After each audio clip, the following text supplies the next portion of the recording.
Okay, pay to play basketball. What does your league have upfront fees? Okay, answering some questions. We're a private organization. We pay utilities, taxes, accountants, lawyers, employers, insurance, as well as unexpected, unanticipated costs. These costs add up, and if you want a safe, legally compliant environment in which you can have fun playing the game you love, you'll see how much value we bring to the table. It's better we tell all the boring things first so you don't get the wrong impression of what we're trying to accomplish. Our league does have recruitment. Club memberships can recruit. Club members can recruit a certain number of players, so you may not even have to pay anything to participate in our tournaments, depending on who you know. With that said, per game, per event, we pay more than most leagues pay, and you're not under any contract or obligation after you win. So, like if you're in certain leagues, they have requirements for you. You know, so even though you might be thinking, oh, well, if I work hard, I can play in this league. No, they have requirements for you. And if you don't meet those requirements, you're basically fired. So with us, you're when you join our league, you're your own boss. And we also have revenue share. So with that said, the risk, of course, is that you don't have the skills to beat some of our best players in our league. And if you're only signing up to win tournaments and not taking advantage of our other streams of income, well, then this might not be a good investment for you. So that's kind of how we did it, because we know we have some coaches, some people who do coaching, and people who have regular jobs. So you don't have to participate. Like, you know, it's a more voluntary thing. But if you participate, we make sure that the rewards are there for you. So like, don't join if you can't afford it or you don't think it's going to be worth your while. Don't become a member. Just participate in our promotional events.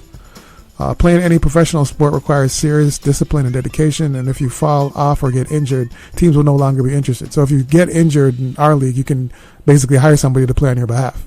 So like if you're doing some other sport league and then you get injured, and depending on as long as you're not an NBA player, unless you're an NBA player, because NBA players obviously have guarantees, but if you're in certain leagues and you get injured, it's over for you. But with us, because we have rev share, and you have to pay to join to be a club member, and we have other opportunities for you to make income, then you have to kind of see where it fits in, because we're more of a league for entrepreneurs, as we're not kind of like looking for employees. So you have to kind of think of yourself as your own boss, and that's kind of where the benefit of joining, being a club member comes in. The reason we're doing these videos and sending you emails is we're trying to change the paradigm. So when NBA players, for example, compete against each other, they're still team NBA. So even though like one person might be playing for the Lakers and another person might be playing for the Boston Celtics, they can still even come together and do business deals. So and still those business deals will end up benefiting the NBA. So kind of look at it that way. So that's kind of how we're operating. You can still do networking deals together with people within our club. You can still be friends even after you fiercely competed with a person.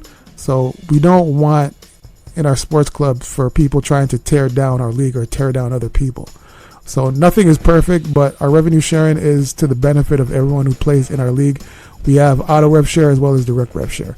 Obviously, because direct rev share requires more work, you get paid more for it. But we added auto rev share because marketing is something some of our talented skilled club members don't want to do, and we want everyone to feel part of the team.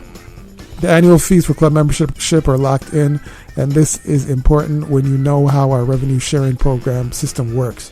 So similar to being in any company, the longer you're part of the organization, the more money from revenue sharing you get.